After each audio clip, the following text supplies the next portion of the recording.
కాపు corporation MD శివశంకర్ను బదిలీ చేస్తూ వెనుకబడిన తరగతుల సంక్షేమ శాఖ జారీ చేసిన ఉత్తర్వులు వివాదాస్పదమవుతున్నాయి.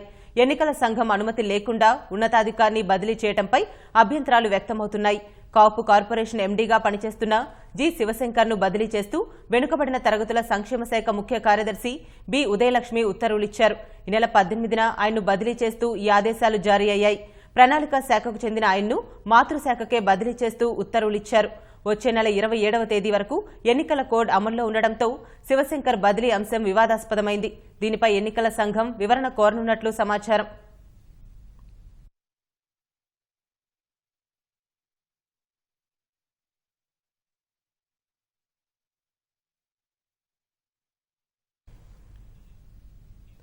కాపు కార్పొరేషన్ ఎండీ శివశంకర్ను బదిలీ చేస్తూ వెనుకబడిన తరగతుల సంక్షేమ శాఖ జారీ చేసిన ఉత్తర్వులు వివాదాస్పదమవుతున్నాయి.